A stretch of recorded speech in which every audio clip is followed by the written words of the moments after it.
일요일은 책과 함께 코너입니다. 김성신 출판평론가와 화제 책 이야기 나눠보겠습니다. 어서 오세요. 네, 안녕하세요. 어떤 책 읽어볼까요? 네. 아주 재미있는 철학책입니다. 철학자들은 대체 무슨 생각을 할까라는 제목의 신작인데요. 이충영 씨가 지은 책입니다. 젊은 철학자가 정말 알기 쉽게 들려주는 철학 이야기를 담은 그런 교양서다라고 할 수 있는 책인데요. 예. 이렇게 세상에 의문을 던지는 53가지 철학 이야기가 등장을 합니다. 그래서 이 이야기들을 통해서 우리가 뭐 이름만 익숙한 분들이죠. 어떻게 보면 이 철학자들의 그 머릿속을 파헤쳐 들어가 보는 아주 흥미로운 구성을 가지고 있는데 예. 뭐 어렵고 딱딱한 그런 철학 용어를 사용하는 대신에 아주 일상적인 어떤 이야기라든지 예시로서 풀어내는 그런 철학 이야기라고 할 수 있습니다.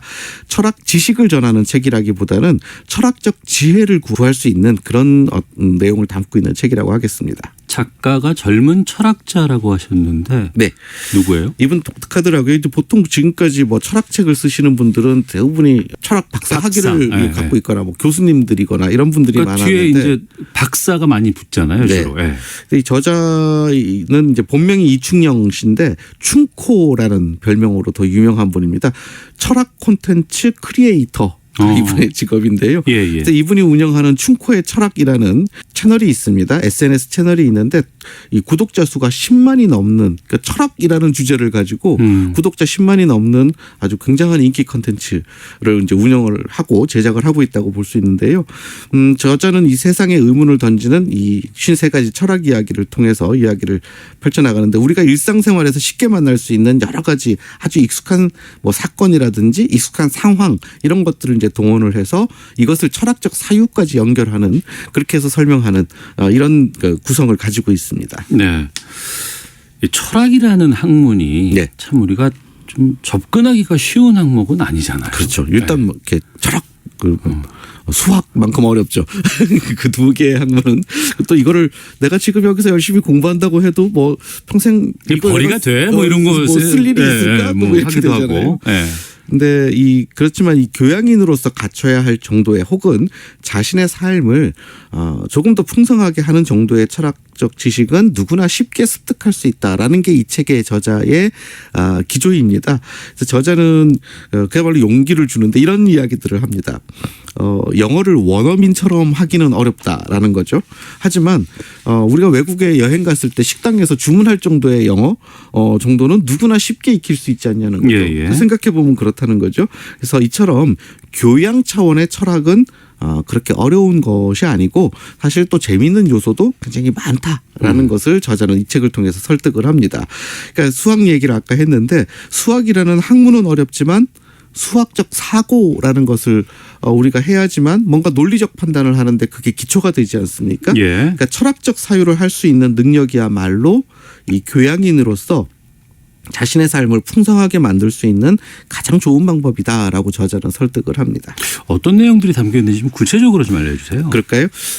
가령 엠프리쿠스라는 고대의 철학자, 이 사람은 의사이기도 했는데요. 네. 이 사람의 이야기들을 이제 이 사람의 철학 이야기를 합니다. 이 사람은 세상에는 절대적으로 확실한 진리는 없다. 요즘에 우리가 뭐 뉴스만 봐도 뭐 팩트 뭐 이건 팩트고 저건 뭐 팩트가 아니고 뭐 이런 이야기들을 많이 하고 팩트 체크 뭐 이런 얘기도 하는데 네. 이 철학자는 절대적으로 확실한 진리는 세상에 없다라고 얘기를 했습니다. 그럼 이제 이게 어떤 근거를 가지고 이렇게 얘기를 했는지를 이 책이 설명하고 있거든요. 그러니까 저자는 이 철학자의 주장에 대해서 이렇게 설명합니다. 지구상의 다양한 생물들은 세상을 서로 다르게 지각을 하죠. 그러니까 예를 들어서 개와 인간은 똑같은 사과를 보더라도 그 사과를 다른 색깔로 인식한다라는 거죠. 네. 그러니까 사과가 빨갛다라는 것은 그저 인간에게만 유효한 지식일 뿐이고 이것을 절대적인 지식이라고 할 수 없다라는 거죠. 또 사람마다 세상에 대해서 내리는 판단도 다르다라는 거죠. 그러니까 같은 연필을 보고 누구는 이 연필이 길다. 아직도 굉장히 길다라고 판단하지만 다른 사람은 이 연필이 짧다라고 판단할 수 있다라는 거죠. 네. 그러면 이 연필이 긴지 짧은지에 대한 확실한 지식은 없다라고 얘기할 수 있지 않겠느냐라는 거죠. 그러니까 이런 식의 예화니까 굉장히 쉽죠. 네. 절대적으로 확실한 진리라고 규정하는 게 어려운 일일 수 있네요. 생각해 보니까 그렇죠. 네. 그러니까 같은 사람이 판단해도 마찬가지라는 거죠. 그러니까 한 사람의 판단도 상태에 따라서 얼마든지 다른 판단을 할 수 있다는 겁니다. 내가 잠들었을 때, 꿈꾸듯이, 아니면 내가 아파서 병에 걸렸을 때, 뭐 술에 취했을 때, 맑은 정신일 때, 다 인간은 자신의 처한 상태에 따라서 똑같은 것을 보고도 다르게 판단할 수 있다라는 겁니다. 그렇죠. 뭐 그렇다면 그 중에서 뭐가 정말 옳은 것인지 어떻게 가려낼 수 있겠느냐? 뭐 나아가서 집단마다 뭐 다양한 문화가 있고 관습이 있고 또 서로 다른 법 체계라든지 종교를 가지고 있는데 그것으로 인해서 각각 또 다른 판단 기준 내놓지 않느냐. 그러니까 이 저자는 엠피리쿠스라는 철학자가 절대적인 진리가 없다라고 말했던 이런 생각의 배경을 이런 식의 어조로 우리에게 알기 쉽게 설명을 하고 있는 겁니다. 절대적인 진리는 없다. 네. 또 어떤 이야기가 있습니까? 그럼 요즘에 가장 그 관심이 많은 것이 인공지능이잖아요. 아, 그렇죠. 네. 그 이야기도 이 책에서 이제 빼놓지 않고 거론하고 있었는데 이런 주제를 먼저 던집니다. 알파고는 바둑에서 상대방을 이기고 싶어 할까? 라는 제목의 글입니다. 예. 이 대목은 잠깐 읽어주시겠습니까? 예. 보죠. 기계에는 아직 삶이라는 전체가 없다. 그렇기에 기계는 아직 삶 속에서 무언가를 원한다는 게 무언지 이해할 수가 없고 인간의 생활과 정신의 많은 부분이 여전히 기계에는 미지의 영역으로 남아있다. 알파고는 가장 위대한 바둑기사에게도 승리를 거둔다.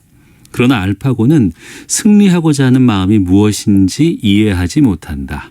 그 승리가 어떤 의미인지, 상대를 이긴다는 게 어떤 느낌을 가져다 주는지, 피나는 노력과 순간의 번뜩임으로 자신을 극복하고 창조적인 수를 두는 게 바둑기사의 삶을 어떻게 빛나게 하는지 그것을 알파고는 이해하지 못한다. 네. 그렇죠. 이해 못하겠죠. 그 이런 이야기들도 우리 생활에 정말 많이 다 있는 이야기들이고 우리가 가장 최근에 초미의 관심사이지 않습니까? 근데 바로 이러한 주제들을 가지고 일상 속에서 어떻게 우리가 철학적으로 사유할 수 있는지 철학적인 측면에서 생각해 볼 수 있는지를 설명하고 있거든요. 예. 그래서 이 책에서 보면 이 밖에도 주제들이 굉장히 재밌습니다. 예, 그 위대한 작곡가 하이든하고 우리가 이렇게 먹는 굴 있지 않습니까? 굴. 예. 그 둘 중에서 누가 어떤 삶이 더 행복하겠느냐 뭐 이런 주제를 갖고 이야기를 펼치기도 하고요. 예. 뭐 또 환경 보호 활동가가 자동차 자기 낡은 자동차로 매연을 배출하면 비난받아야 할까? 뭐 이런 주제에 관한 이야기. 예. 이제 자동차를 오래 쓰기 위해서 오래 갖고 있다 보면 더 많은 매연을 배출하잖아요. 그렇죠. 예. 그럼 환경운동가의 그 선택은 과연 환경적일까 아닐까? 뭐 말하자면 이런 이제 딜레마에 대한 이야기를 하기도 하고요. 그 저자가 던지는 이런 흥미진진한 질문들을 이제 만나게 되면 정말 책장을 덮을 수가 없습니다. 끝까지 네. 다 읽게 되는데 저자의 이야기를 정신없이 쫓아가다 보면 사실은 정답이나 해답보다는 사실은 또 다른 질문들을 잔뜩 안게 됩니다. 그러니까 철학적 사유에 빠져든 자기 자신이 만든 그런 질문들이 아닌가 싶은데요. 그래서 이 책은 대답보다는 질문을 만드는 책 이렇게 저는 소개를 드리고 싶습니다. 네. 이충년 작가의 철학자들은 대체 무슨 생각을 할까였습니다. 일요일은 책과 함께 출판평론가 김성신 씨와 함께했습니다. 고맙습니다. 네, 고맙습니다.